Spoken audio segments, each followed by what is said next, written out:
Profits Elephant Challenge Zoom. We're now live on YouTube. Super stoked to have you guys. We have 84 people in here, which is just amazing to see that many people. So super stoked to have you guys. Hopefully you're pumped. Today is just a general Q&A. So I'm sure a ton of you guys still have a bunch of questions left over from the Elephant Challenge. Pace is very patient and super thorough.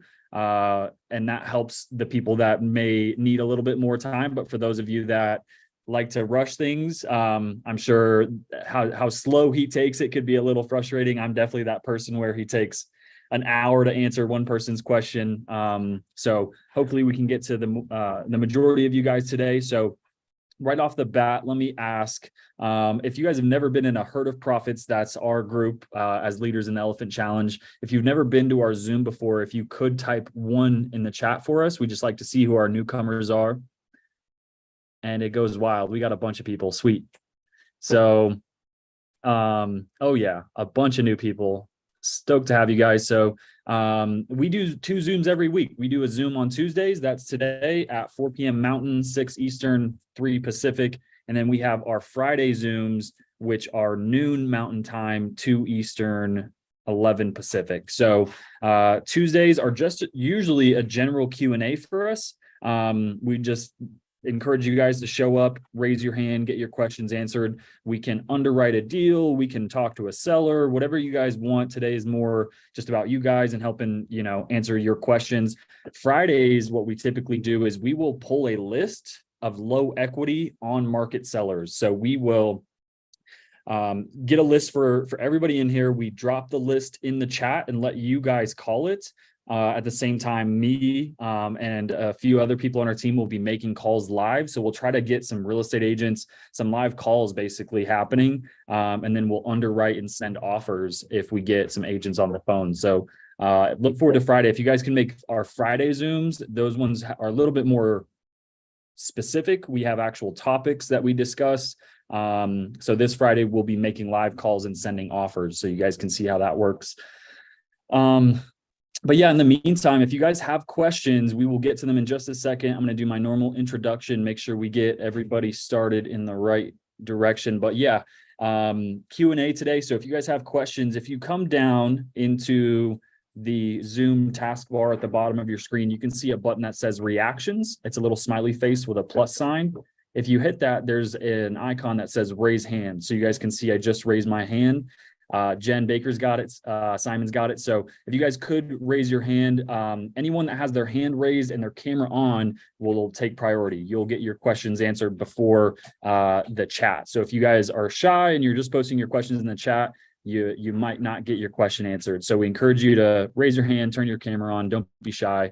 But let me first get started by saying that we have our very own Facebook group. I want to lease a Tesla. So if you guys come to the Herd of Profits Facebook group, I'm going to drop the link to that right now. So if you guys are not a part of our Facebook group, I just dropped the link to that. So please come join us. It's totally free, no cost to you. And we have a lot of good resources. So 1,600 members. I think we gained 100 in just the past week. So once you request to join, there's going to be 3 questions. You have to fill out those 3 questions to join. If you don't fill out those questions, we won't let you in. So please make sure you answer to the questions. So Don, I posted the link for them to fill out if they want to submit leads, because in that way it puts them in our system. And that's this one right here, I think, right? The one that I just put in the side chat. Yep, that's this one. Okay, so you just put it in the side chat? I did.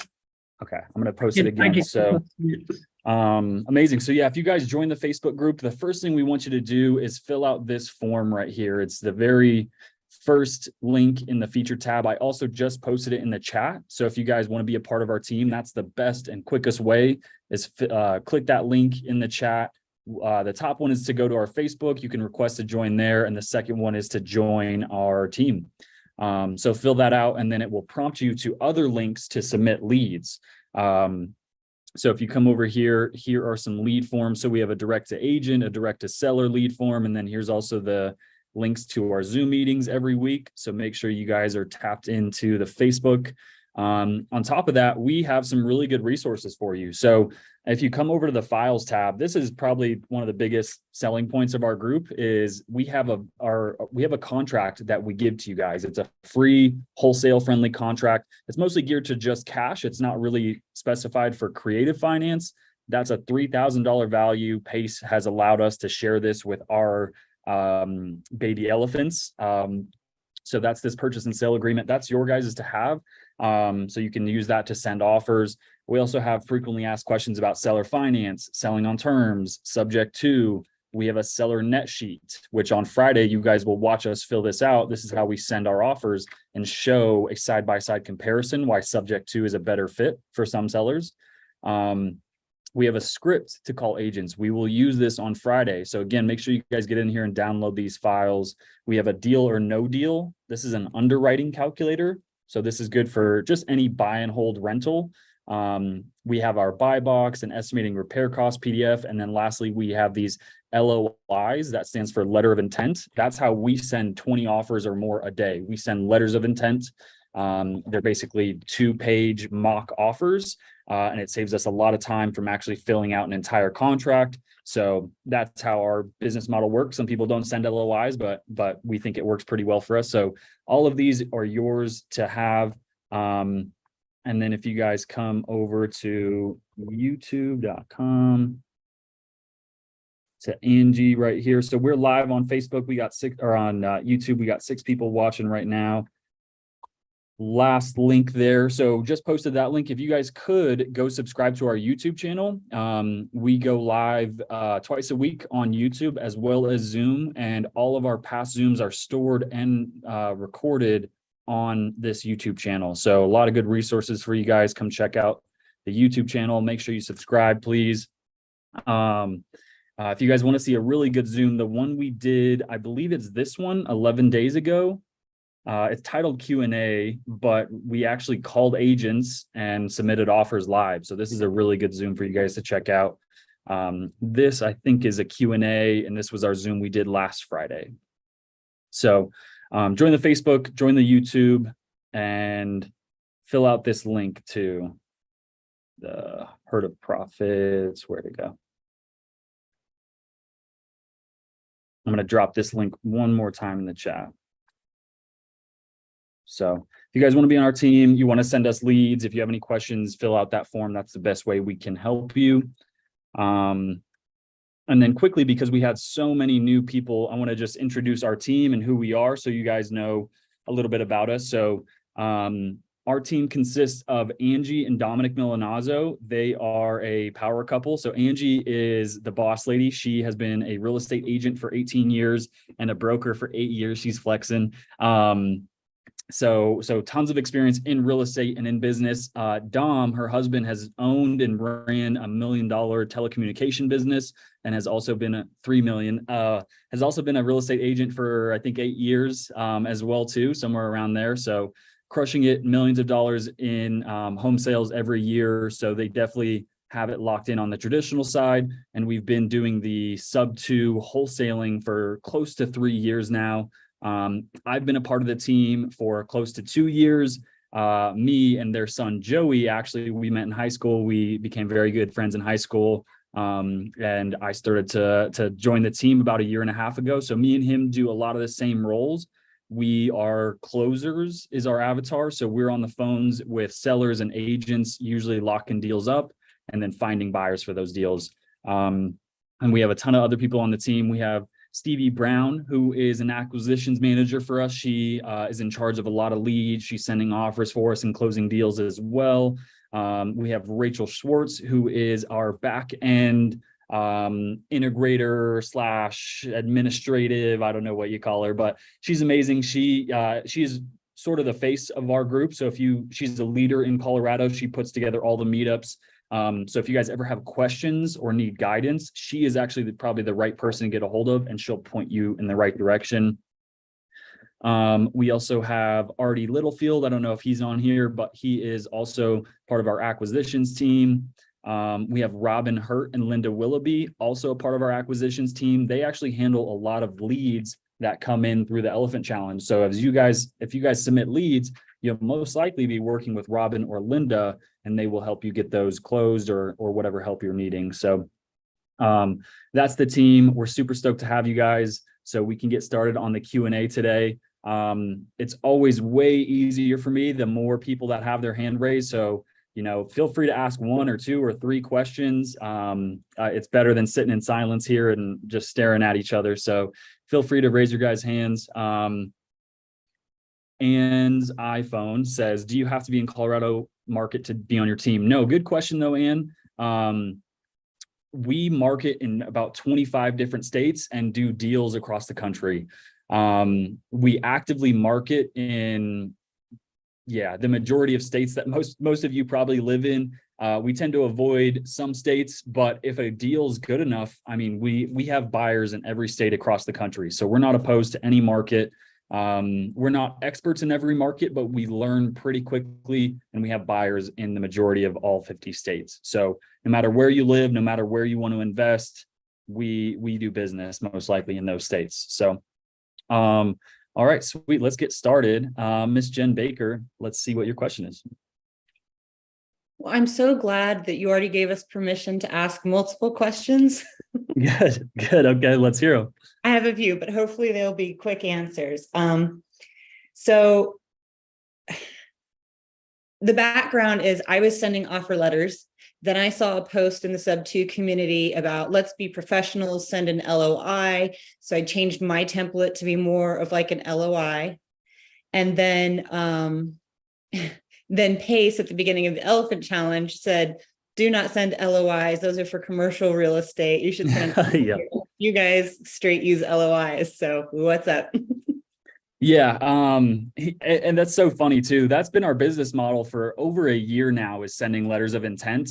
And he's right too. Letters of intent tend to be used more in commercial because their contracts are 30 pages long. So it's way easier to send a letter of intent back and forth. But same thing, our creative finance purchase contracts are 16 pages long. And it's just way easier. We can send out a letter of intent in under 90 seconds. I forgot to shout out someone on my team too. His name's Travis Bouchonville. He's our integrator. So he has developed our CRM to the point where we have so much automation happening. We can send letters of intent in 90 seconds or less. We have texting that happens automatically to real estate agents after we send offers. So much automation. That's really why we use letters of intent, not because it's better. There's not a better conversion than sending an actual contract. But in my opinion, it's easier to understand a letter of intent. It's easier to pass it back and forth. It's easier for us to write up. It's non-binding as well, so it's open to negotiation. So many benefits there. I just have to, I guess, agree to disagree with Pace. I think they make sense in the single family space. But it doesn't look silly to an agent to be receiving an LOI on a single family property. Right. Some agents have never seen an LOI or have never heard of an LOI, but once we send it, it's easy to understand. This is a letter of intent to purchase. Like, here's what we intend to do. If you agree, we'll now send a full contract. So. Okay, cool. I noticed on the direct to agent lead submission form, you ask for seller info, and I think it's required. So is the expectation that we would have also, because agents don't typically give up that info. So is it to be expected that we should have skip traced it as well before we send it to you? Not necessarily. So if you guys don't have any of like the softwares like Privy or PropStream, and you're just using Zillow for now, you can just put unknown or NA. The reason we do that is if you can find the seller's name, it's a lot easier if you can fill it out than us having to search for it. But if you don't know it, you can put unknown. But yeah, you can usually find that by searching on True People Search. There's Deal Hub. There's so many softwares out there. A couple of them are free that you can find. We only use the paid ones because they're obviously a little better. So, but not totally necessary. Okay, awesome. The dispo end of the company, or if we need a property dispoed, what's the company called? And can we get a link for the dispo? Yeah, great question. So, and that's something we're working on right now too. So it's the same company, me and Joey. Right now we are delegating the acquisitions. So that's why we brought Stevie on, we brought Artie on, we have some other people in training, Linda and Robin, to sort of take over the acquisitions and the closing role. And me and Joey are going to focus more on the disposition. So we already have a link for wholesalers or just anyone who has a property under contract to submit that lead, and then we'll help you find a buyer. So that link's already in the works. I We got the just need link. to post it. Yeah, we have the link. It's Yeah, ready to go. I could post it if in the chat. Yeah, I think we need to like play with it a little bit more, and then we're going to post it on Facebook as well. So is the structure more like a 50-50 JV or like a dispo fee, or you guys just you take your markup, whatever more you can sell it for? Yeah, so what we need to do, every Elephant Challenge leader has to be on the same page with everything, because we don't want people going around and shopping different deals to us and then maybe like Don Walker and the other elephant leaders. So we all have to be on the same page. I know that has been a discussion. Angie, do you know, has that been posted? Has that conversation been finalized? What was the question? About how much, I guess, JV compensation, depending on where they're at with the lead. I've just seen very, very different structures among different dispo agencies. So it's nice to kind of have a heads up what we're getting into. Well, Right. depends on the deal too. I mean, if the deal is really, really weak and there's not any money for anybody, then it's going to be different. So I guess if you already have a deal locked up, it would be a case by case if you want us to dispo, right? Because maybe you can't pay what we normally charge, but maybe we work out a deal and say, hey, we want you to be successful and continue to do deals, so we're going to do it for this price. So all those are always different. Okay. Cool. Thank you, Don. Yeah. Can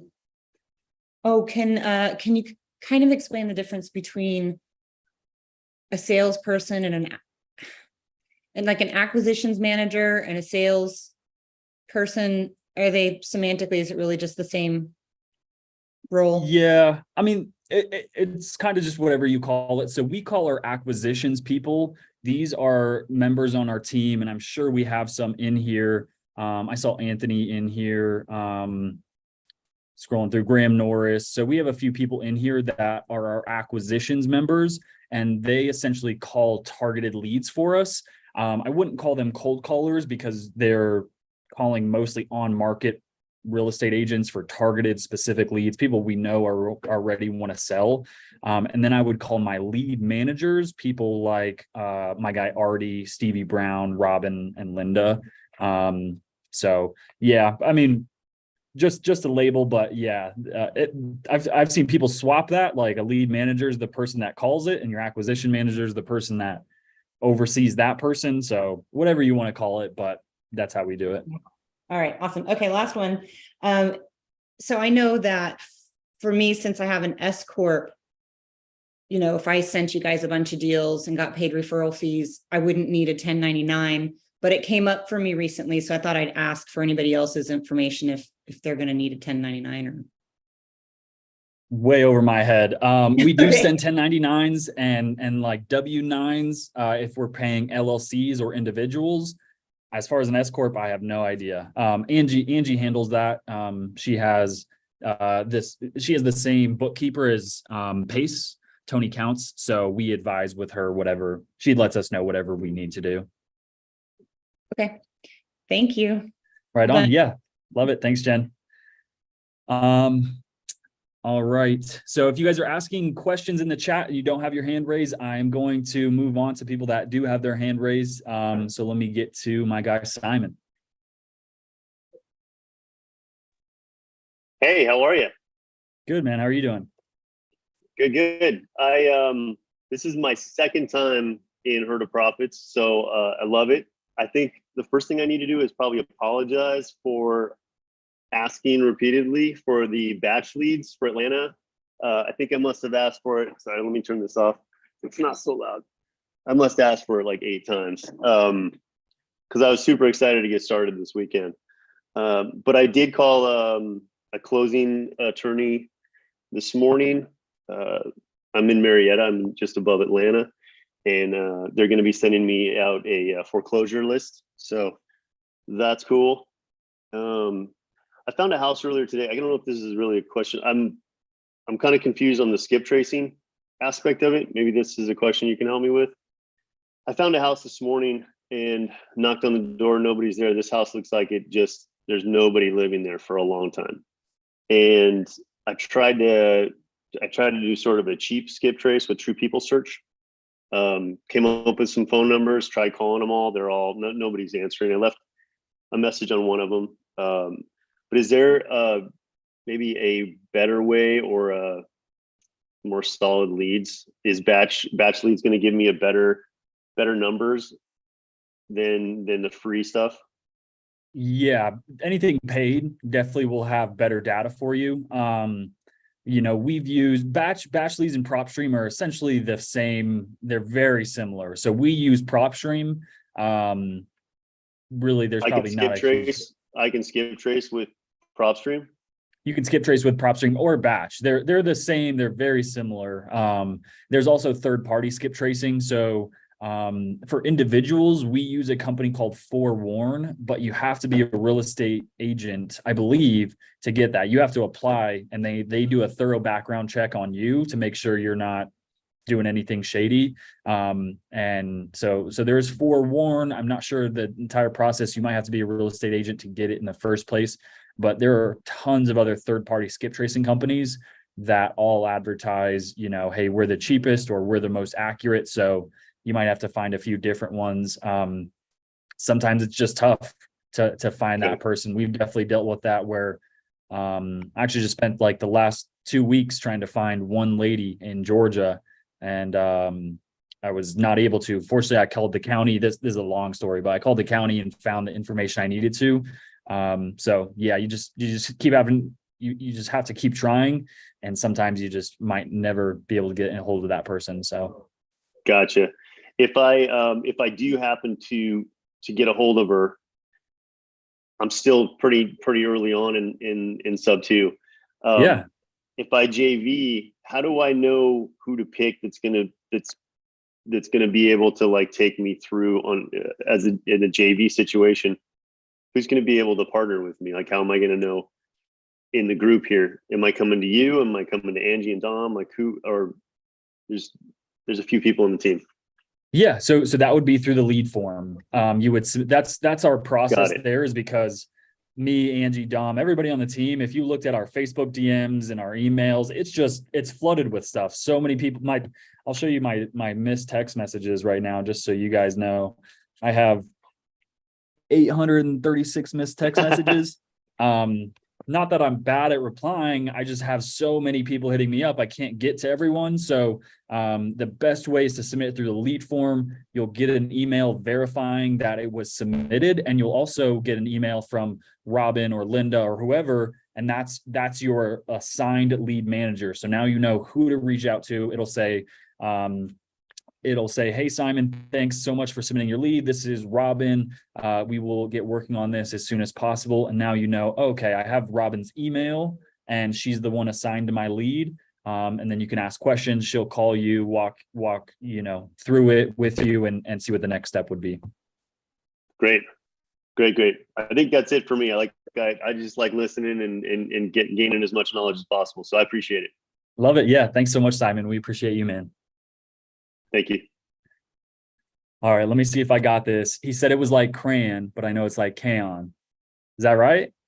Kaon, is that good? All right, brother, you're up next. Yeah, that's good. You got it. So I have like a 2-in-1 question. So is there any like scripts for direct to seller or anything or any type of particular information I should be gathering when I speak directly to the seller? Yeah, so we don't have a script for direct to seller specifically. I'm going to check something real quick. So one of the biggest resources for you guys is the creative real estate page with Pace Morby. So if I'm right now, I'm not showing my screen, but I'm going to that page. I'm hitting the search bar and I'm typing in direct to seller script. And let's see if something comes up. Maybe I'll share my screen with this because this is the public group anyway. So let's see what we can find. Dylan, we could throw something up there too. I'm sure we have. Yeah, I'm sure we have something we can upload into our Facebook too. I'm just seeing if there's an easy one. Cold calling script and objection scripts right here from Joel. Look at that. June 2020. I'm sure he might be in here. I don't know if he probably wouldn't be upset if we stole this from him. So we might upload that. But more importantly, Keon, I would say, I don't love scripts. I love outlines. So like sort of a guideline on what to say or how to say it is better than reading word for word. It could sound a little robotic. So, I mean, I can give you a quick outline. Anytime I'm talking direct to seller, my favorite opening line, this gets a laugh maybe 50% of the time, is, "Hey, my name's Dylan. I'm just another annoying person giving you a call about your home on 123 Main Street." Okay. That usually gets a laugh. It breaks down the walls. They're like, "Yeah, you are, man, but what do you got?" Like, it's a little bit more friendly. So that's my opening line. Next 4 things I'm trying to get, I'm sure some people can guess, are my 4 pillars. Have you heard of that, Keon? Have you heard of that term? Yeah. And I got the book too, so I can always reference back to the book. Exactly. Perfect. Yep. So that's I'll go over them quickly. That's condition, price, timeline, and motivation. So a lead is not really a lead, it's just a prospect until you know your 4 pillars. Okay. So you need to ask them, "Hey, what's the condition of the home look like? What's your time frame look like? You just need to sell in 30 days, 90 days. What does that look like? What is your goal with selling?" Right? I never ask, "Why are you selling? What's your motivation?" It's usually an alternate question. What does it look like? What's your plans after you sell? What happens if you don't sell? Those are all motivation questions. And then, what's your price? Have you thought about it? Do you have a number in mind that you would take? So those 4 things. And then we just say, "Great. Well, we'd love to get an offer in front of you. What's a good email?" That's really as simple as it is. Okay. The reason why I asked that question is because I'm looking at a property out here in New York. It's in Long Island, so it's like in the suburbs. So this is going to be hard to comp because it's nothing like it. It's a mix. So it has a 6 residential on the top, which is like 3 bedrooms, and then it's 6 commercial on the bottom. And they're all about 975 square foot, except for one commercial. It's like 13 something, but it's not on market, and I think it's under contract to get fixed up and to go on market. So I want to call the owner. It's owned by a company, and I want to call them and see if I could get them to sell it to me. Love it, man. That's exciting. And that's why too, like, if you watch Jerry Norton or these other guys, they always say, try to get their price first. So you can sincerely say, "Hey man, I'm just not seeing any comps. I really have no idea what the value of this thing is. Do you guys have a price in mind, or what is your goal when you get it all fixed up? What are you going to list it at?" So that's an easy way to get price.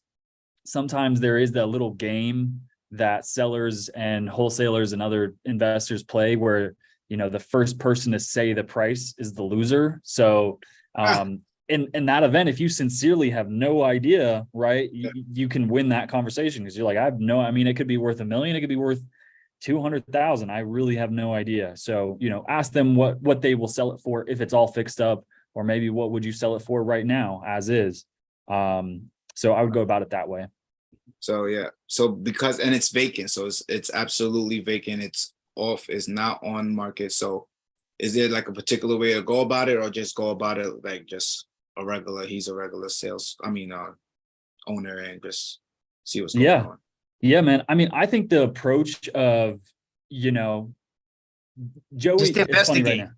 Yeah. Just investigate it. Just say, you're buying in the area, you've seen this. Hey, tell me a little bit about it. What's going on? When do you guys plan to put it on the market? I wouldn't go for the kill right away because you don't even know what the scenario is. So I would just call and make up excuses to talk to them, see what's going on with the property. Okay. Yeah, that makes sense. Because they may just be putting it on the market and they're going to listen to anybody until they throw it on the market. You know what I mean? Okay. Yeah. All right. because and a little bit more about it. The equity is low, so I think they have like a loan for 1.4 million. It's two loans, and it's like both of the loans is within 3%. One is almost 4%, is like 3.9, and the other one is 3.5, and that they owe like 1.2 million, so they have low equity on there. So, and I guess they're still paying that mortgage monthly, and it's vacant. So I love it, Is man. that a, Yeah. is that an LLC? Is that corporate owner or is that like an individual? it's a business. It might be a LLC. I looked it up. I can't remember right now, but I think it's a LLC. But It doesn't, I just want to know if it was corporate owner, or if it was like an individual. yeah, no, it's a LLC. Yeah, it's a LLC. It's a LLC. Yeah, it's corporate. So if they, sub two is pain and owner carries gain. So if they have no equity and they can't sell it for that price, then they're going to have some pain. Then you have a reason to talk to them, right? You'll find their bunnies and what's really going on. So you'd have to find out if that's going to be the case, right? Are they going to have some pain? They're not going to ever sell this property for what they think they are. Then sub two would be the way to go for sure. All right. Awesome. I guess that's it for that. Thanks a lot. So I'll shoot for that tomorrow. I'll give them a call, and I guess I'll keep you guys updated, let somebody know what's going on with that. So I guess I would have to get them under contract, and then I would be able to submit that lead. No, it doesn't need to be in a contract. It can be a lead as long as you've had a conversation with someone. So we encourage you to at least talk to an agent or talk to the sellers directly. And then, get the 4 pillars. And then once you got your 4 pillars and you think, okay, this is a lead, they are motivated, I have my price, I know the condition, now you can submit the lead. But absolutely, it doesn't need to be under contract. Cool. So then I'll talk to them tomorrow, and then I'll submit that lead.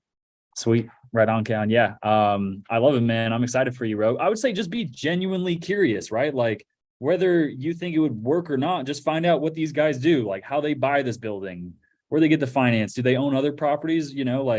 Just have them teach you. And then from that, right, you're also pulling information selfishly, but also just be a fly on the wall, man. Be genuinely curious about their business model. Dummy up. I had a coach used to tell me, dummy up. Just don't act so smart and just investigate, man. Like a little kid. Actually, if you watch Pace, that's all he does. He just talks to them like just straightforward, like a little kid would. Well, why would you do that? Well, what if this happens? Instead of trying to be really smart, people don't want to hear that. They'll tune out, especially real estate agents. If you're talking. Well, I'll go in there real ignorant, looking for information. It's not a problem. Just humble, man. It's just, hey, I'm just investigating stuff. I want to see what it's about, right? Okay, that makes sense. I could definitely do that. Thanks, guys. Love it. Sweet, man. Yeah, like a quick story too. So Joey, I don't know, maybe stop me if you want me to, Dom, but Joey's right now and Dom, they're potentially working out a deal with buying their neighbor's house a few doors down. Joey went to their estate sale and just introduced himself to the wife and the husband and said, yeah, I grew up across the street. I'm very familiar with the neighborhood. Hey, are you guys selling? What's going on? Anything like I can do to help? And was just genuinely curious about, how he can help them, anything like that. This is different than the bowling ball story, but so sure enough, the guy's like, yeah, I would consider selling my house. And then we talked about the seller finance route. And then Joey's just, you could tell Joey's playing a little dumb. He's like, yeah, so seller finance. Have you heard of this seller finance thing? Not knowing that's what we do all day long, but fingers crossed, hopefully we will be able to get that one. Not by being the professionals that we are, but sort of by dummying up and just, kind of tugging on heartstrings and emotional, rather than an analytical type person. So just another story, third-party story, piece of advice for you, Cam. It's not always about money. You got to find the bunnies, find out, like this particular person likes the fact that Joey would be in the same neighborhood as us. And he loves the whole story of how he'd be close to family. And he likes that. It's more important than money to him and all the money at once. He likes that story. So it's not always about the money. It's about the story and about what they really, really want. And you know what? It's usually not the money. It really isn't. Yeah, I'm definitely focused on finding the bunnies and squeezing on that pain. I love it, man. Right on. All right. Good luck, Keon. All right, thanks. All right. Joanne, What do you got for us? Hi. So yesterday I started reaching out to a couple of properties that were quote unquote in foreclosure in Bristol County, Mass. I did get to speak to two realtors. They were very interested in creative finance. They'd never heard of a lot of it, which was awesome. I did submit a form yesterday, which I did receive that email from Robin, which I thought was awesome because now we know, who it's with and what's going on, and it's actually been seen. So that's great. So what's the turn time, or like what's the next step once we receive that email? I guess would be my first question. Yeah, so we always ask that you give us at least 48 hours because we do have a ton of leads coming in. So we are always able to immediately jump on a lead that's submitted, as you guys could probably guess. So once Robin or Linda or whoever sees it, right, they're going to read your notes. So the more detailed your notes are, the easier it makes their job. If they have questions and it's unclear, they might come back to yours and move on. Not that they're going to just skip it completely, but they're trying to knock out as much as they can, as quick as they can. But if you're very detailed and you let them know, hey, I'm stuck exactly here, like we've negotiated the terms, I now just need a letter of intent sent, or everything's lined out, I just now need a contract sent, or I've already got a contract signed, I now need help finding a buyer or opening escrow. So the more detailed you are with what their motivation is, where you got stuck and now where you're needing help, is the best way. So they will either, if your notes are clear enough, they will immediately just send an offer, send a letter of intent, or they will contact you and ask you more questions if it's unclear and see what the next step would be. Okay, so, and Dom, correct me if I'm wrong, because I did speak with Dom yesterday. I pretty much just spoke with the realtor, said that I work with, a group of investors. I asked all the questions on the property to fill out the form correctly. And then I just submitted it that way because I assumed that you guys would do your research and see if it was a property that would be doable. So am I doing this incorrectly? No, so yeah, I mean, every lead that submits in, we do check it, right? If it's got a ton of equity, the notes say the seller hung up on me, they're not interested in subject to, we probably will just let you know, hey, it doesn't look like this is quite the right lead for us. So we will let you know whether we think it's a good lead or not. But yeah, if you leave enough detailed notes, we'll be able to make that judgment and say, hey, this looks good, or hey, maybe this isn't probably worth our time. Okay, gotcha. All right, and now both realtors that I spoke with were very excited. One of them works with the state attorneys, and they both asked me for more information to email them. So I just went to the Herd of Profits Facebook page, and I see like you've got the seller finance frequently asked questions, which I thought would be great. Like, can I send the realtors this information to give them? Yeah, absolutely. Okay. It does say 27 properties on it, though. What's 27 properties? No, we have a Oh, new is one. that the old one? Still. Oh, is that the old We'll one? We load got to the new one. replace it. Yeah, we got to replace it. We have another document too with actual like stuff from the IRS and all that kind of stuff that we just got to clean it up for you guys so you guys can send it out for the credibility. Okay, because I have like this common questions and concerns regarding selling on terms. So I was just going to kind of send him that type of stuff. Okay, I just wanted to make sure that I can send this out to realtors that are, interested in learning more. Yeah, the subject to frequently asked questions in there, I believe is branded. Actually, let me check real quick, make sure I'm not blowing smoke. We might need to update these. Herd of Profits, files, subject to, it might be old. Let's see, May 26th. Yeah. So what we need to do actually, and yeah, so we'll need to upload the subject to frequently asked questions, the seller finance frequently asked questions. They look better. They have our branding on them, all that good stuff. So yeah, thanks for the reminder, Joanne. We need to get those uploaded, those new ones.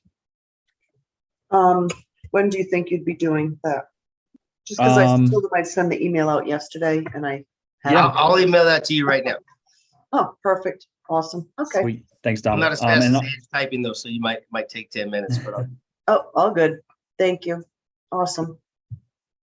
Okay, so just to, and I think this will help a lot of people too that are kind of newer.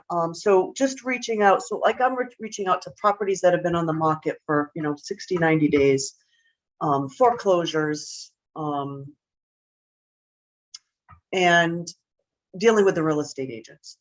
So if I talk to them and I get some information on the property and I think it could be a potential good sub two, like this one, I'm thinking I never even asked them. Well, I did ask them what they owed on the mortgage. He said he didn't know. It was in foreclosure and then they caught up on it. So I should have asked like what the interest rate is, but the chances of the realtor knowing that are probably slim to none. So I guess I got as much info as I could for my first call. So yeah, definitely not bad. We've had, show up on Friday too. That script that we have in the Facebook group, about presenting the idea of subject to all that good stuff. That's a great script, but on Friday, we're going to do it live.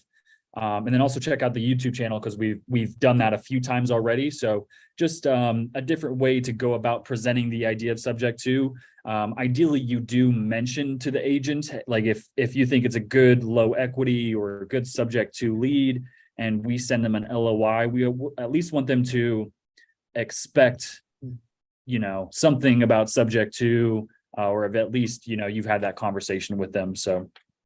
okay, got it. Awesome. All right. Thank you. Thanks, Joanne. All right, Shane, what do you got for us?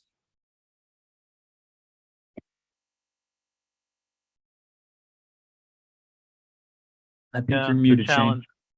Oh, there you go. No, we got you now. Sorry, delayed, separate audio. No So worries. first time in the challenge, new baby gator. I don't know if that matters or anything like that, but just curious. Joining the challenge, it was a little confusing when I was joining. So it seems like with this, what I'm doing is basically I'm pounding the ground, trying to find leads for wholesaling and whatever. It's not necessarily what I thought, but that's okay. It doesn't matter. I need to get started somewhere. I've got to get my first deal somewhere.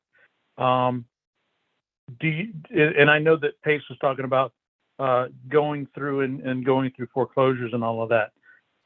But just like the previous person was, so would it, because I've got a list of all the agents that's local. I'm also a Astro Blaster member. I already got a list. Should I work those two, or should I just focus on foreclosures, that kind of stuff? So we had a great conversation. I forget who it was. They asked a question last week. I would say focus on one thing. The more spread out you are, the more things you're multitasking on, you're going to fall short in other areas. So I would say focus on just foreclosures, or focus on just the Astro Blaster, or just Gator lending. So that would be my advice. I think that hopefully answers your question, is just pick one thing, and decide what that is. So for us, our company, what we're great at is wholesaling, creative finance, and underwriting, creative finance, single family homes. We do keep rental properties. We do wrap rental property, or wrap subject to deals and seller finance deals. The majority of what we do is wholesale. So that's what we're experts at, but I know there's other groups that might focus more on Gator lending. But yeah, I would say pick one and stick with that if you can. I can appreciate that. The other thing is, okay, so I'm sure there's a lot of other people that are in the same boat where I've got a regular 9 to 5. By the time I'm done, it's usually in the evening. Do you find that that's actually a better time to call these foreclosures because those people are working during the day as well? Or do you think that during the day is a better time? I think it really depends. I wouldn't say there's a better time or not. so many different people, or it could be, they could have night shifts, they could be stay-at-home moms. So it really doesn't matter. I would say just be consistent with whatever you do, whether you call in the morning or call in the evening. At least try to make 2 hours of phone calls a day, or 1 hour of phone calls a day, or even a half hour. But as long as you get it done, experiment. You might notice that whatever area you're calling, hey, I get a lot more answers at 6 p.m. as opposed to noon. So just play around with it. But I would say just make a goal to at least make, 30, 60 calls a day, and then play with it from there. Consistency. Mm-hmm. Absolutely. I appreciate it. Thank you. Right on. Thank you, Shane.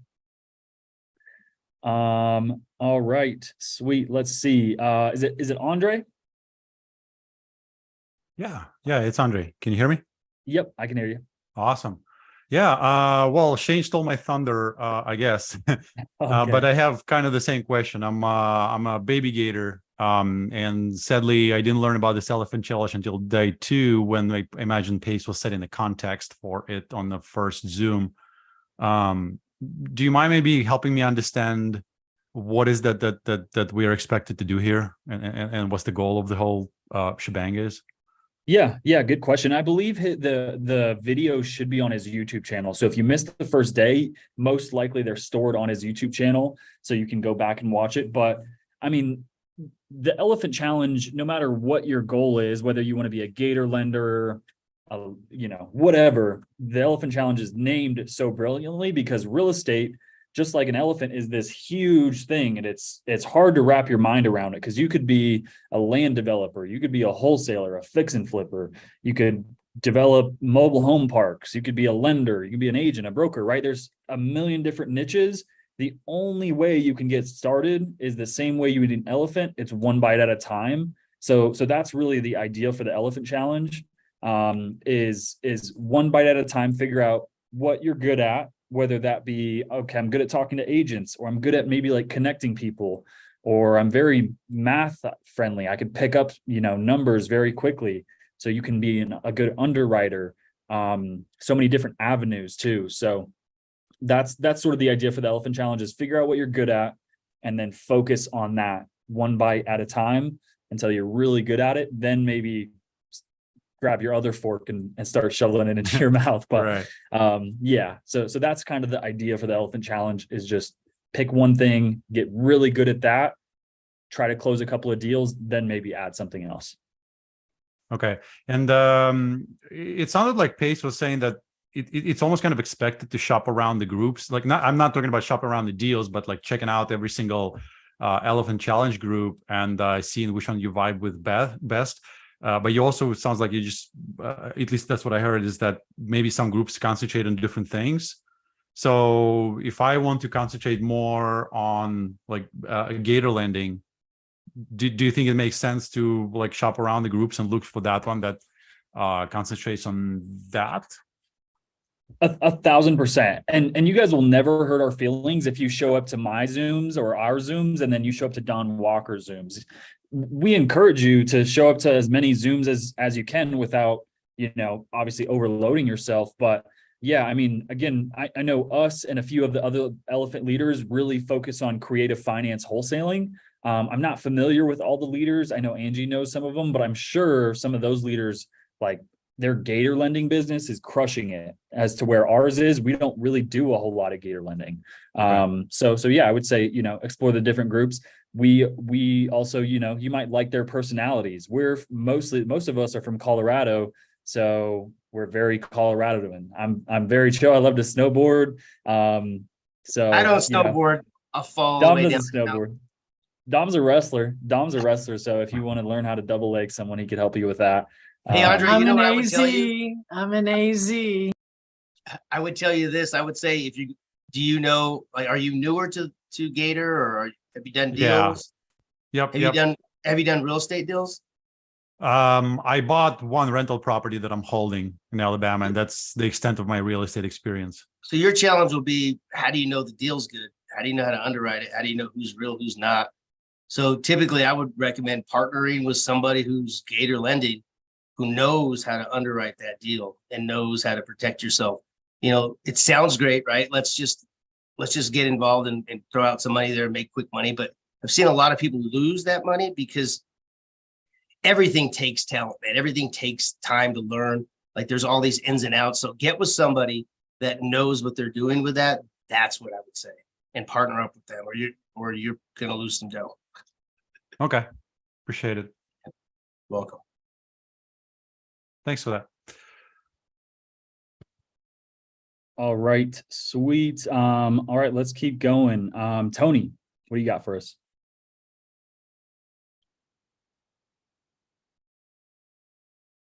Tony, for all of you that don't know, was the quality control, I'm guessing that's QC, manager for the Denver airport expansion during all of 2020. Yeah, right. No, I just heard you say you're from Colorado. I love it out there. Oh, I'm in nice. Yeah. Tennessee now, Chattanooga. So love to find some local people here to hook up with. I'm new to this as well, right? I have done a deal. My first deal that closes tomorrow. Let's go. Done all of it free, right? Like I just was sitting at work one day and I was like, this has got to change. Just started watching Jerry and then Pace this week. So I just, printed out their form and knocked on the door, and the lady agreed to the price, and they got it sold and closed. So I love it, man. Proof of concept. It's doable, right? But it is stressful, especially for people that are struggling financially. And that not everybody's in the same boat, I understand. But it's definitely doable. It's a lot of hard work, but it pays off in the end. So my question is probably going to be about comping, right? Like if we're calling all these other markets, I'm more of I go into the house, taking pictures, looking, seeing, finding out what exactly is wrong. I've got 2 houses under contract that I want to flip. So that's closing beginning of next month. But I'm still leery on like, are those numbers right? Like I know for sure one of them is. It's a stupid deal. The other one added more value into what the future holds for it, just because of the scenario. But is that common, right? Like I had a deal on a 6 property portfolio, and I thought it was a great price, but the inspection period time ran out before I could get it sold. And it's just I don't know, the urgency was there to sell it, right? Instead of maybe reaching out to more buyers. Like I said, I'm brand new and I've just started a list. I've got 20 buyers. So I think that this elephant challenge for me, the kind of the back end side of it would be, I'm bringing leads to buyers, right? I'm bringing leads to sub 2 and gators, people that would obviously partner up on these deals. And so that's what I took out of the elephant challenge that I watched the past day and a half, cramming it all in to get caught up.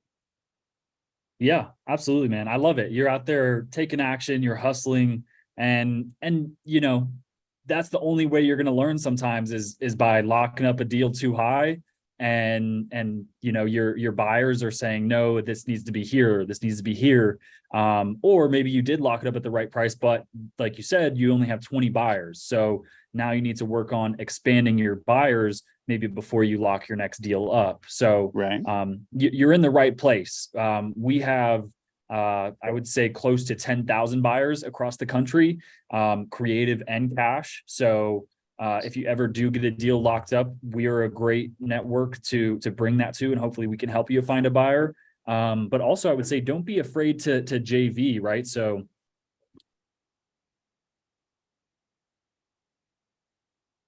Did you freeze up, Dylan? Hey, Tony, were you asking how to underwrite, or how to know if your flip is priced right, or these sub 2 deals? Yeah, Dom, I think the main question is how to comp the houses. Like, even if I'm not at the market, right? A lot of the pictures, they're not accurate.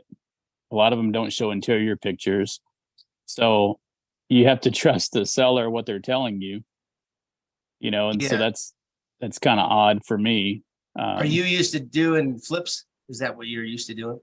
No, actually, I've never done a flip. I built 4 houses when I first moved here. It was my first houses ever built, and I've turned them into short-term rentals. Don't you have 2 of them that are 2 flips that are closing? Is that what you said, or did I not hear? I have 2 flips that are closing that I've purchasing to flip. Right. Okay, but you have the pricing on that. You partnered with an agent, right? You're gonna put that on the market. No, yeah, I did that on my own without an agent. Are you gonna put those on the MLS, the local MLS? I will, yes, eventually. So I would find myself a good agent to help Yeah, you through that. I've got an agent, but I don't want to take him around to all these deals that I'm comping, right? No, I'm just saying on those flips, right? Oh And yeah, even yeah. so, you're going to use him to do the flips. So I help people all the time. Hey, Dom, can you comp this for me? Can you run a CMA? Can you do this? Can you do that? And you'll find a good one, and maybe you could partner with them to do that until you can learn a little bit more about the comping. But when you do a flip, you're always going to put it on the market. So there's an incentive for them to stay with you and help you because they're going to get your listings. Gotcha. Okay. So yeah, I've got a deal I'm looking at tomorrow.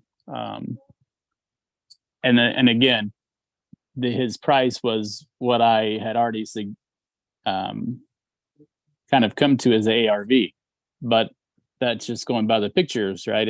And now he's telling me it's actually a 4-bedroom, 2-bath instead of a 2-bedroom, 2-bath, which is what I found online. So, maybe his number is right. I'll have to go and see it tomorrow. We have boots on the ground everywhere though that are non-agents. So if it's somewhere where you can't get to see all the pics, if it's not in your hometown, we have plenty of people to go look at the properties. Awesome. Okay. Plenty of them. Yeah, I would love to connect with the people out in Colorado. I've got some friends in Denver still. Yeah, come out and see us. Right. And then, so just a side question, I've got a house, one of my STRs that I'm wanting to sell. But that could be for another side chat. I've got a call scheduled with you, Dom, I believe on Friday. Okay. I haven't checked it yet. So let's see. Right on. Looking forward to it, Yeah. Tony. Yeah. So thanks for you guys showing up and being here and giving out info. I love it. Thanks, Tony. All right, let's see. We got a couple more questions. Laura. Hello, thank you for taking my call or for chatting. I have a couple questions. Where do we go to find out what our avatar is? Is there like a quiz or something? That's a good question. Pace has a YouTube video called the Avatar series. I don't know if there's a question. Hey, Sarah, questionnaire for him. Good. Oh, I think we got him. Dylan, I have a yeah. sheet of an avatar sheet that I could put in the Okay. Facebook group. Great, Yeah. thank you. Yeah, So put my that in the real Facebook group. question is, I found a multifamily property. It's new. It's only a couple years old, just over 40 units. Good mix, studios, 1s, 2s, great location just outside of Boston on the water. It has an existing first mortgage that's a government loan, 3.99%, 32 years, non-recourse, fully assumable. And the vendor, the seller, will do a take back financing for a second. So they are willing to look at an LOI, which I can generate pretty quickly, but they need proof of funds for the shortfall and underwriting. So I did do some looking around, and there was a property a couple blocks away that sold for $474 a key. This one, they're asking $300. So I think if at a minimum, there's an appreciation play, it will cash flow, but without proof of funds, they won't even consider an LOI. So we could tie up the property, for 30 or 60 days on due diligence. How do we then chase the money down? Good question. And you're going to run into that every time Day. with multifamily. We have those proof of funds. agents- We have all that, Dylan. We just Yeah. need to look at the deal to make sure it's a good deal, right? Absolutely. So yeah, it's extremely hard to wholesale multifamily, but yeah, we do have a proof of funds that we can help to provide credibility all that good stuff, and at least get a foot in the door. And then obviously with our network, we have tons of what are called capital partners. If we wanted to syndicate a fund and take it down ourselves, or take some sort of consulting fee or JV fee, and wholesale it that way. You don't really wholesale multifamily in the traditional sense where you get a contract signed and then you sell that contract. Those brokers will immediately shut that down. They'll know what's going on. So it has to be more of like a consulting joint ventureship. But that's something that we can help with. We have a proof of funds for most properties for, you know, any price. Might even have a So- buyer for a deal, depending on what the deal Yep. looks.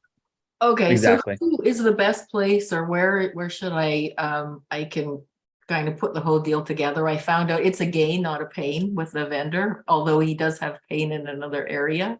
That's so I think we've got sort of all of the questions nailed down. It's just that proof of funds question or issue. So who's the best, where should I sort of send this to? Can you submit the Yep. details through the form, and then we'll have, you know, the basic guts of it, and then we'll definitely have to chat and go over it with each other, set up a time to do that. So once we have the information, then you can set something. I'll go over it with you, Laura. Okay, great, thank you.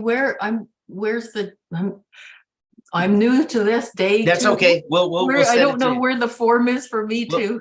I'm better with email. I can put it all on email and my underwriting, whatever, but Put your email in the side chat and I'll get it emailed to you. great. Thank you very much. You're But, welcome. and I'm loving the program. I've learned so much. And this is very exciting. Love it. Thank you so much. We Thank appreciate you all it. for your help and time. I really appreciate it. Thank you. All right. Andrew, what do you got for us?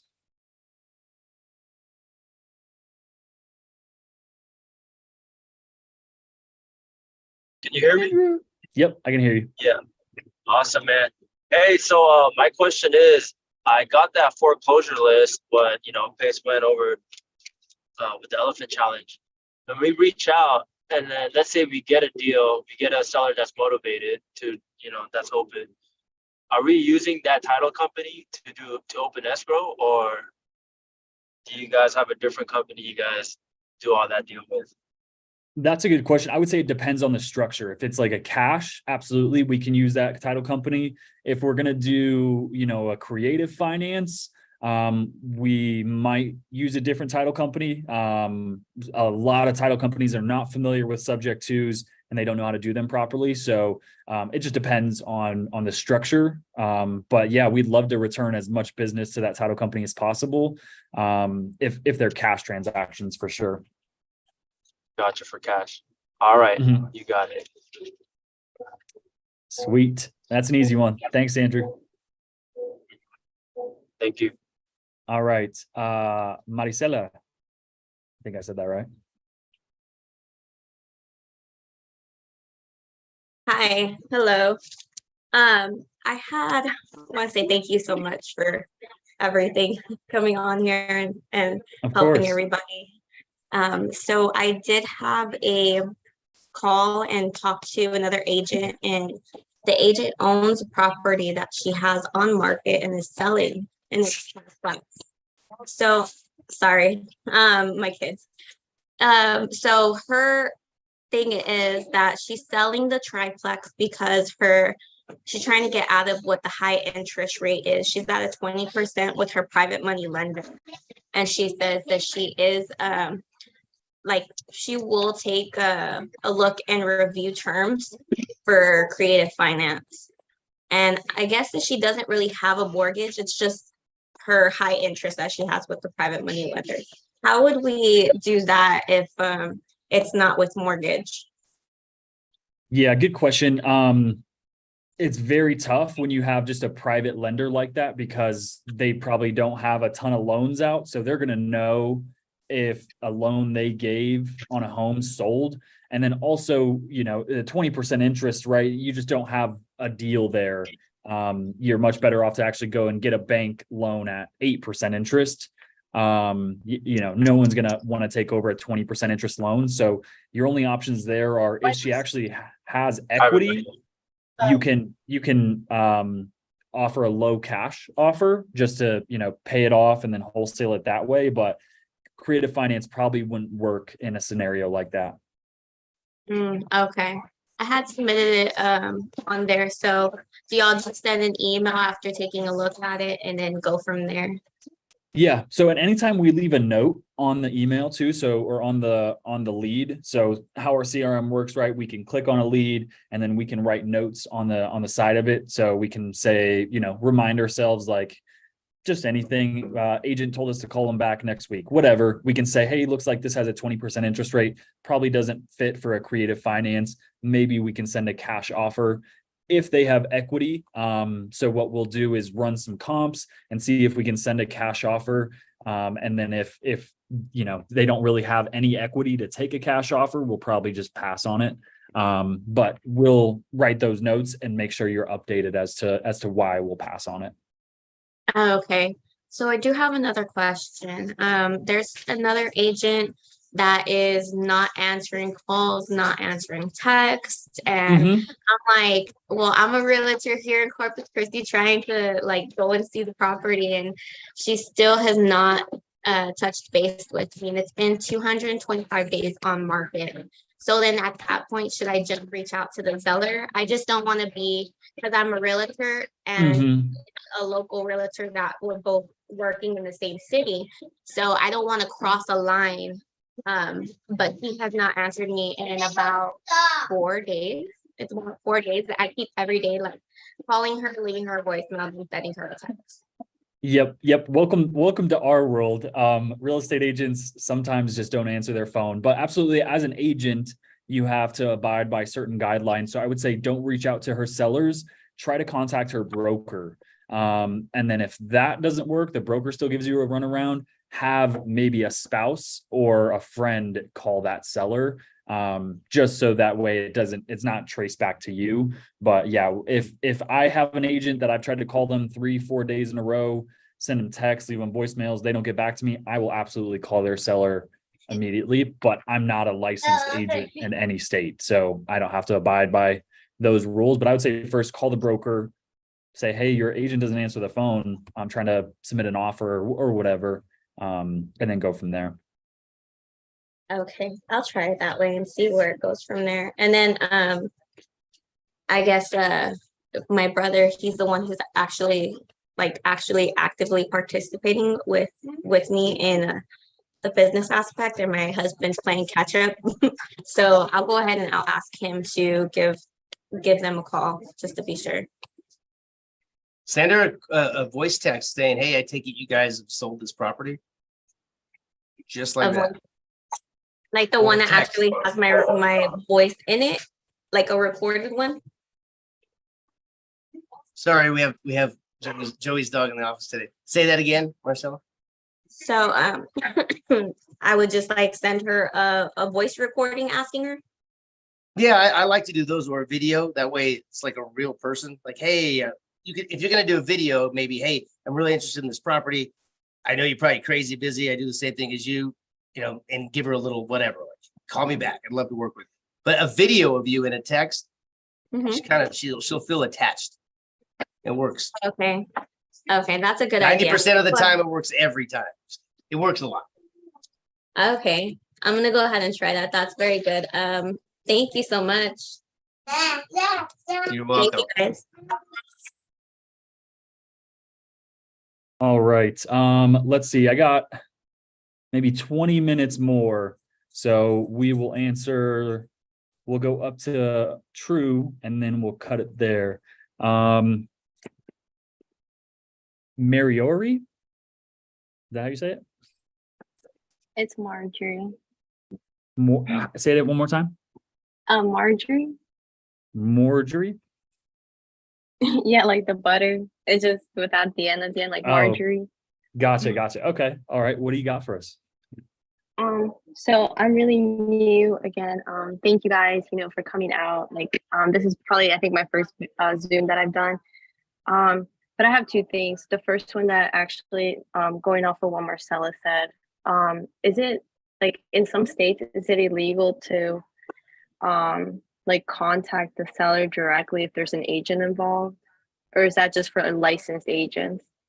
Yeah, so if you're a licensed agent, I wouldn't say it's illegal, but you could get in trouble with DORA, the regulatory body for real estate agents. But if you're not licensed in any state, you should be totally fine. Yeah, because I passed my PSI exam, but I'm not active with a broker. So that doesn't count, or it would. Dom, what would you say? Why are you gonna go around the agent? Oh, just like in scenarios like that, because I've had like, especially like I've been trying to do like subject to or seller financing, and the agent either doesn't know what that is and they're very hard-headed, so they're not even trying to communicate that with the seller.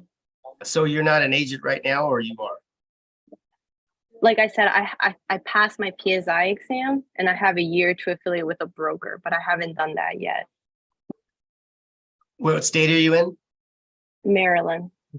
I mean, really, if they can make a complaint against you to the governing body who governs you guys out there, then it'd be a ding against your license. So I would ask that question to, we have Dora out here. I'm not sure who yours is out there, but I would ask that question.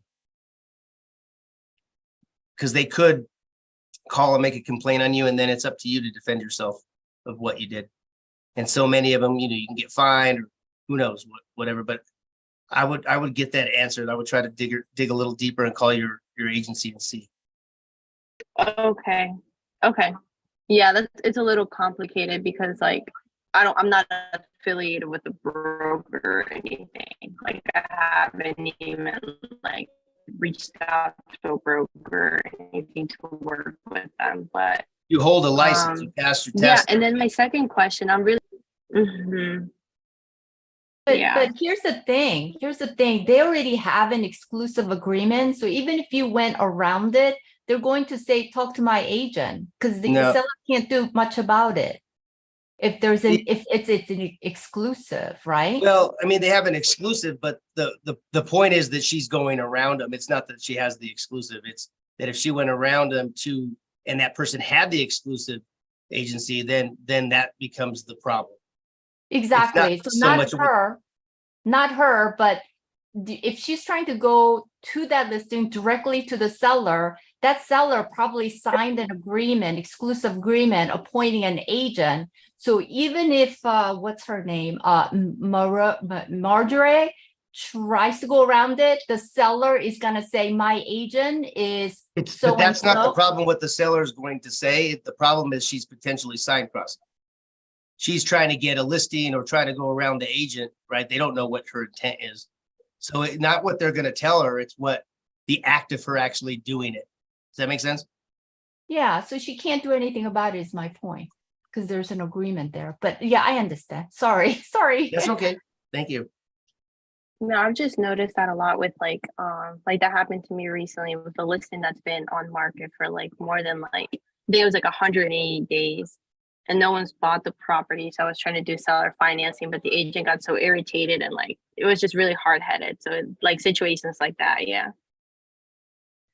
But my second question was going to be, so I'm new to the Gator world as well. And here I'm trying to do wholesaling first. Like I kind of switched on it like a couple of days ago when I've been to the Elephant Challenge, but I was a little confused on the EMD. So like, because here I have a couple of friends that do wholesaling, and what they've told me is that they get the earnest money deposit from like the buyer, you know. So I guess my question would be like, what's the rule of like a Gator? Like, is that for like bigger deals or? It could be for any amount. It could be for $1,000. It could be for $7,500, $20,000, however much. I would say the rule for Gator is make sure your paperwork is done right and that your money is being sent to a title company. Some brokerages like Keller Williams, they have their own escrow companies and you can send your earnest money to them. I've never done that. I would only recommend sending it to unbiased third party like a title company. But just make sure your paperwork's done right.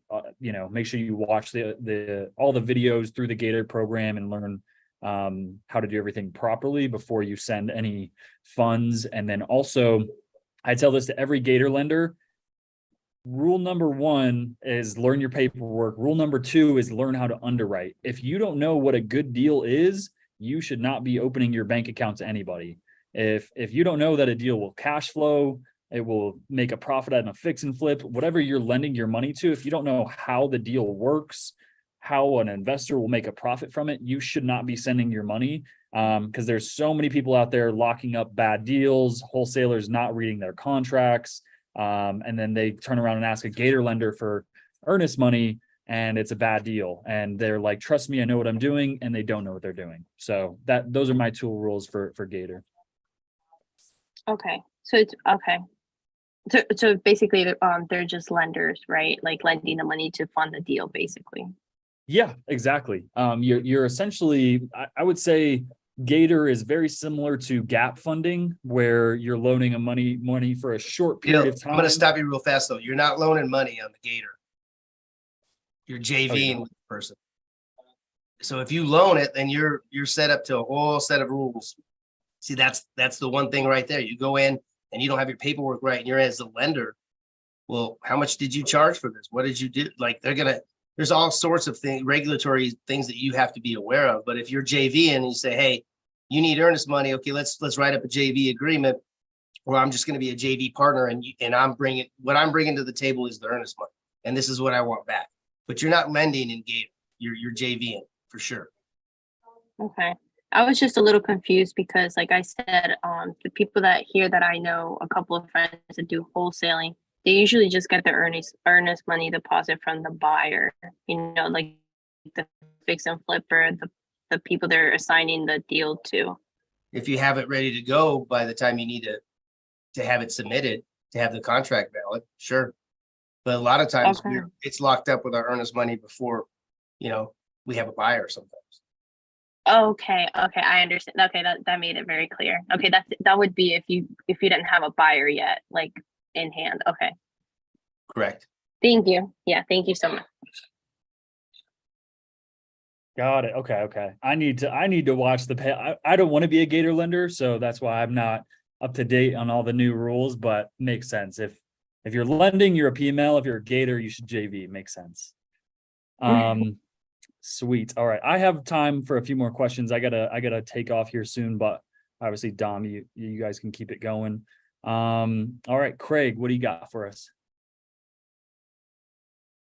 Hey, Dylan. Thanks for taking my question.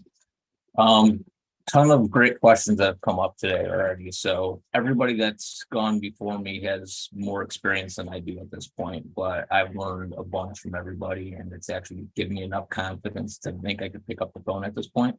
So thanks again. I love it, man. But that said, I'm not comfortable submitting a letter of intent.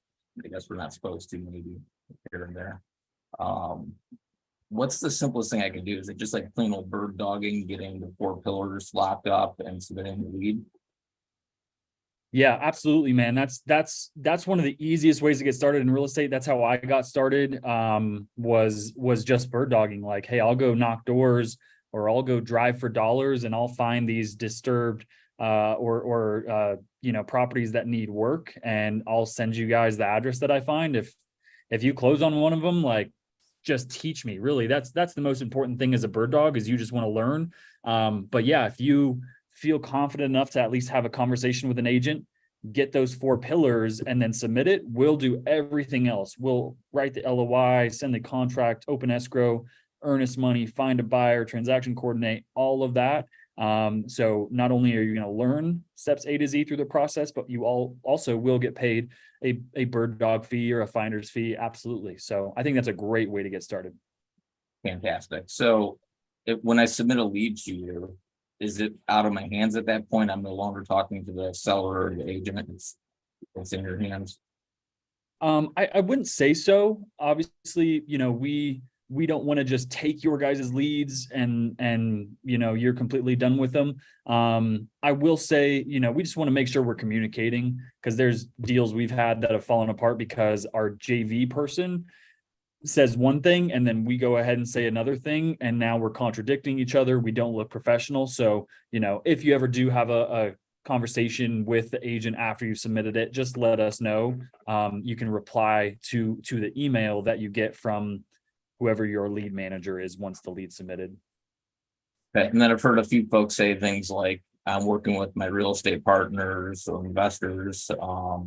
Is there a company name we could use at all? Is there a group name of any sort, or we just got to be generic? Yeah, great question. So the name of our company that we brand on our investment sides is called REPS, and that stands for Real Estate Problem Solvers. That's all our emails is Pro Reps, Professional Real Estate Problem Solvers. So that's the name of our company. You can also just say, I work for an investment company. You can even say I'm new. I'm the low guy on the totem pole. Whatever you say, doesn't really matter. I'm just the guy that finds the deals, and then I have a team of underwriters, or my partner that writes the checks will actually send the offer, or whatever you say. But it's also totally fine to introduce yourself as a newer person, or a newbie in real estate. Probably 60%, I think, is a good ratio of people are totally fine talking to a new person. You're going to get some people that are like, well, if you're not a licensed agent, don't bother. But most people are going to be happy to help and have a conversation with you. Okay. And then I think you'll like this last question as well, because it'll probably prevent you from getting blasted by offers or submissions. How do you lock up the price? So I'm sure a million people could say, oh, I got the 4 pillars. The price is the asking price. The seller wants the asking price. Mm-hmm. What are we looking for? Motivation. Why are they selling? Motivation and timeline. When we're looking for on-market deals, price and condition are easy. We can see the pictures, condition, we can see the price, easy. Motivation and timeline, they go hand in hand, right? If someone needs to sell in 30 days, that's their timeline. That means they're highly motivated. Vice versa, if they have 120 days before they need to sell, not as motivated. So motivation is everything, right? What is their goal with selling? Do they want to pay off some debt? Do they want a 1031 exchange? Do they want to retire and ride up into the sunset? Do they want to buy their next home? Are they upsizing? Are they downsizing? Is it a probate, a divorce, right? So once we know those things, is it a foreclosure? Now we know that that's a good lead to continue to touch base with, send an offer, follow up. For example, I'm working on a lead right now in Alabama that's a foreclosure. It's a VA. So this veteran, if she gets foreclosed on, she will never be able to get a VA loan, I think, at least for probably 7 years, if not longer. The VA does not like people that get foreclosed on, that miss their payments, right? So we've introduced ourselves as, hey, we will take over that payment, eating up a lot of your entitlement, but at the very least, you'll still be able to go get a conventional loan or an FHA loan. So knowing their motivation is super important, and their timeline. Those are the most important two pillars. So price and timeline, timeline and motivation kind of help dictate what the price is. It's not necessarily what's being asked for and what they're trying to push for. Yeah, absolutely. Yeah. If for example, for sale by owner wants top dollar for his home, but he's going to get foreclosed on in 30 days, you're going to take what you can get. It doesn't matter what you want. You don't have time to sit around and, wish for things. You're going to get what you get, basic type thing. So, yeah. Okay. Well, hey, thanks for all the answers. You guys are awesome. Right on. Appreciate it. Thank you so much. All right, Dom, I gotta take off. I gotta go get ready for a haircut. There's a few more questions though. So thank you guys. I appreciate it. I'm going to type my Instagram in the chat for all of you guys. If you could, please go follow me on Instagram. I'm going to be posting some more content from these Zooms, from live seller calls that I have. So if you guys could go hit me up on Instagram, drop a follow, drop a like. I really appreciate it. So I will see you guys on Friday. if you guys could make it on Friday, we are going to be calling agents and seller. We're going to be calling agents live and sending offers. So please show up on time on Friday. And I will let Dom and the rest of the team finish it out. Peace, guys. Thank you. Right on, Dylan. Thanks for always doing that. Who's next here? William? Hey everybody, shout out from Houston. I can't see you, William. What's going on? Sorry, my camera's not even on. I'm sorry. That's all right. That's okay.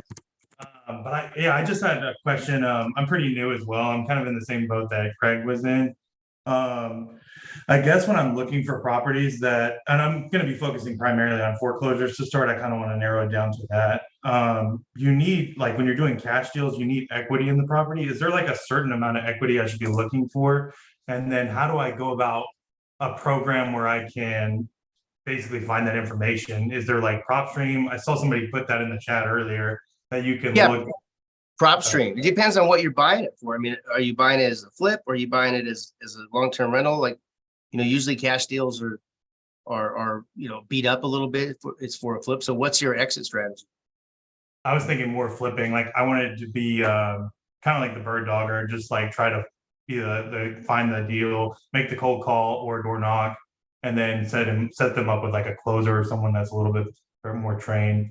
I would say, right now flips are kind of crazy. Some people buy so deep meaning like at a discount. Some are 40% of ARV, some are 50, some are 60, 70, because they don't know what tomorrow's going to bring. If the interest rate rises, you underwrote it for 70% to pay for it for the ARV, and all of a sudden interest rates go up. Now your ARV is going to be lower than what you anticipated. So the best thing to do on flips is to find people who are buying flips and what their criteria is, and then you go find them, because you have more time than they do to find those properties. So you'd have to work backwards, find your buyer and see what the buyer needs, how deep they buy, because you have different buyers. Like I said, some are 40%, 50%, 60%, 70%, and you find those buyers, and then you find the property and then link them up with it. Okay. Do y'all have a buyer's list, or is that just something that I need to just kind of network more for as far as a way to find out? Because I know you have like Houston? In Houston, Texas, yeah. Yeah, I'm sure we do.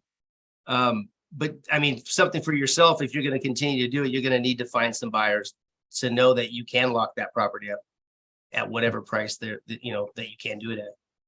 And were you on the elephant challenge when Pace was showing you how to get buyers? Yes, it was. I mean, I've even driven by some. Well, I was on there. I don't remember everything. It was a lot of information. I'm sorry. But I've even driven by properties where they have like a sign up, and I just haven't called the LLC yet. But I just started like literally like 2 days ago. So. Okay. So inside of Circle, right? If you're in the Circle platform, the very big there's a Zoom for every elephant challenge that he's done. But the last elephant challenge, the first day, I think he goes over showing you how to find a buyer. So if you want to go watch that.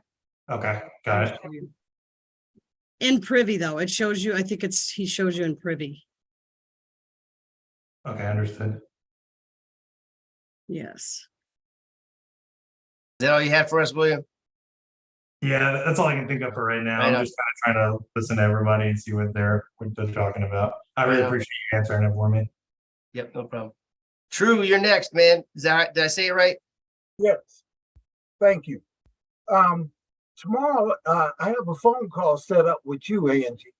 And when I was doing it, my associate, I didn't have his email. So I threw mine in there. I was trying to reach him. He had some phone issues. But is it too late to change it? I have his email now, and it's 5:30. Oh, I see it. Okay. I have 2 emails in there. Right. You have 57 Dream Up. Okay, that's my main one. So I went and did my other one because I didn't want to, miss that slot. And what is it? And I could add it. Okay. The other one is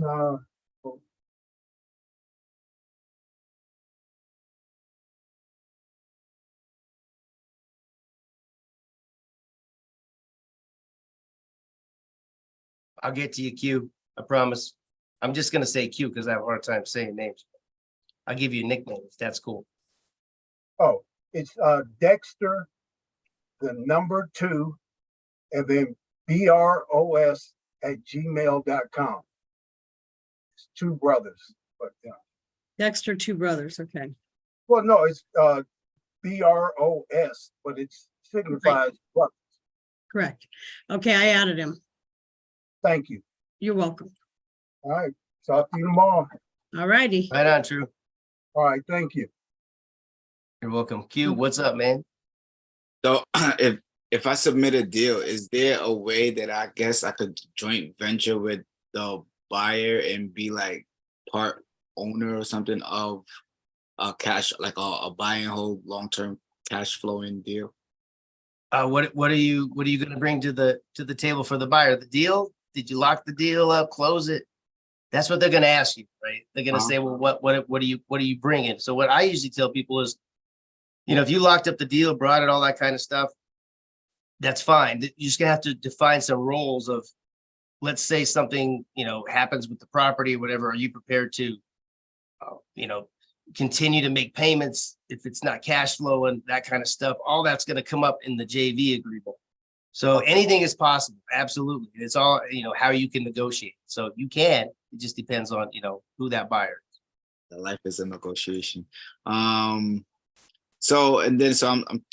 working with this other guy. So he says if I submit if I give him some of my leads and he makes the calls, he could put them under contract and then we joint venture. But let's say it ends up being a creative deal and we both don't have like the sub 2 contract. And so can we joint venture together with a sub 2 student so we could get, all right. I just Absolutely. want to make sure. Happens all the time. Yep. All right. Yeah, that's it. I just wanted to make sure. Yep, absolutely. If you want to chat more, my Calendly's in there. If you guys want to, whoever wants to go there, ask me anything, talk about a deal, no deal, life, whatever. I put it in the chat. I'll put it there again. Awesome. All right, thanks. Baby Elephant. I don't know what your name is, but come on down. Oh, hello. Ah. Shoot. We can hear you. Oh my gosh, you can hear me? Yes. You're on. I am so sorry. I didn't. Oh, you mute yourself. That's okay. There's only about 1 million people listening. Now you're unmuted. Okay, I'm so sorry. Thank you so much for No your problem. patience. So I have a question, and I'm sorry if it sounds like a stupid question. I have a question. If you do a seller finance transaction, right, and you use private money, if the seller says, "Hey, yeah, I'll seller finance the balance, just put $10,000 down on this house, I'll finance the rest," but if this long-term buy and hold for your portfolio, how do you get your private money lender paid off in the future? I understand like the refi process, I guess. I'm sorry, you broke up. Yeah, I couldn't hear you. You broke up You really. have what kind of deal do you have? You have a sub 2 deal or owner carried? No, owner carried. It's Okay. it's free and clear. Okay. So Okay. I mean, I don't have it locked up. I could, go there if the numbers work. He wants like a 10% interest, which is a little high, but it's a maybe. Yeah, well, you have to run your numbers and work backwards, but I can tell you, unless you're buying it 50%, 10% interest is not going to fly. You could go to the bank right now and just buy one, 8%, Yeah. 7%, and those aren't cash flowing for the most part. So that 10%, what you can do instead of 10% is just pay them more money for the property, Mm-hmm. and then just make your terms so that way you can still cash flow. What would you do with the property? Long-term rental or short-term? Long term, I would want to buy it and hold it indefinitely. If the market changes and the goes up and it makes sense for me to sell, but ideally I would want to hang on to this if it's possible. But Usually people say, when you're first starting out, don't do that. Just wholesale, grow your cash, and then start getting into it. But I wasn't expecting this right off the bat. A couple of things. One is if you have your own cash right now, you may be able to, I don't know your cash position, but what is the asking price on the property? $98,000. It's duplex. It's cash flowing. Long-term tenants that pay their bill on time, which is pretty, rare. 98,000, right? Okay. So have you done your math to say if they carry me, whatever they're going to carry you at 10%, does it still cash flow? It does. It's I need to factor that in if I have a property. I have a real estate agent out here. She's really good, and she and her mother brokers, and they have a property management company. They've been in business between the two of them 40 years. Yeah, but if it's cash flowing now because they own it. It's cash flowing now because they own it. There's no debt service, but you're going to have debt on it. You're going to owe them. So you're going to owe them a monthly payment, and your rent has to be higher than that monthly payment. No, I understand that part. What I'm saying is, even with a monthly payment, it would still cash flow. I just need to check against what the property manager would charge to cover that. I guess the part that I'm concerned about is not have cash reserves. The seller would just want, $10,000 transaction, but he has utilities under his name, and he includes that in what he's charging for rent.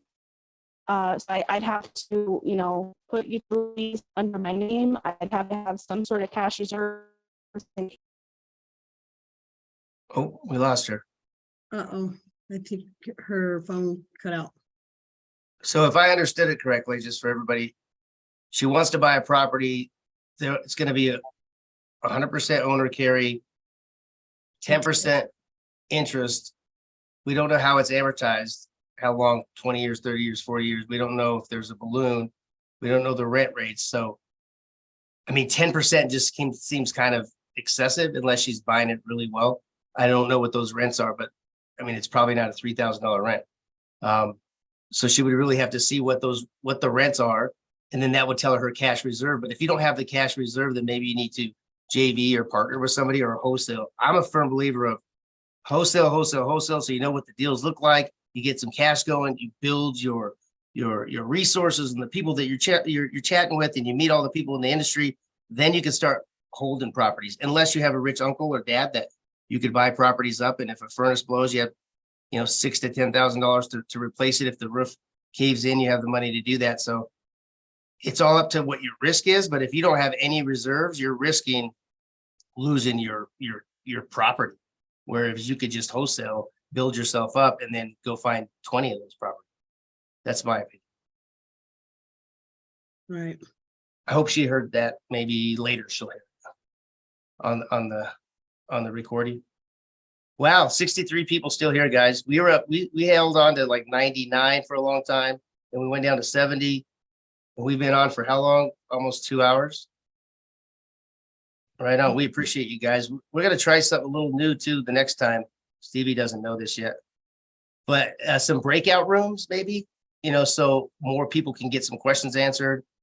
Maybe we can go in a little bit, more in depth. Maybe we have some agents in here and we're gonna say, hey, let's take the agents in one room and we'll talk to them. Let's take the brand new ones in one room and we'll talk to them, and then we'll all come back and say goodbye to each other at the end of the Zoom. But I think we can get to more people that way than just kind of answering them one by one. Yeah. Give me a thumbs up if everybody thinks that's cool. Oh, right on. Don't give me the middle finger. Oh, Joanne, you're back. Did you have a question? I saw your hand up. No, I raised my hand instead of giving you a thumbs up. Oh, okay. What a great Zoom. Angie, to recap, you're going to throw all those documents up on the Facebook page so they have them, right?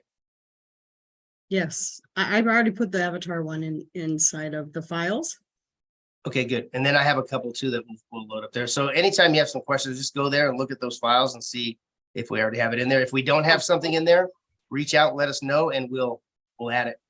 I'm also going to add some foreclosure info inside the files. If people are doing foreclosures, there's some questions that you could ask the seller, and there's a process, and it kind of gives you a guide of how to do the foreclosure. So if you are looking to do foreclosures, that can help you as well. Joanne, you did have a question, didn't you, Afro? I do, yes. Sorry. And I can't remember if I asked you guys or who I asked, but I came up with an idea to have like a title company and to get, 5, 6, 7 realtors, because I'm a loan officer, so I'm pretty, I've got a couple of realtors that I'd like to, pitch this to. So my idea was holding a Zoom meeting with like a title company and then somebody who obviously can talk creative financing much better than me. And somebody mentioned that, I don't know, it was being worked on or something. I can't remember if it was with you guys or if I had asked it during the elephant challenge or what. But I had maybe an idea, if people have some real estate agents, we could make like a Zoom meeting, invite real estate agents and do a good explanation, which will help the newbies, the real estate agents, and I love it. We actually have some local meetups and some Zooms and stuff planned for that. Yep. I love it. That's a great idea. Awesome. Good. Okay. Well, there's no more questions. I'll let everybody go.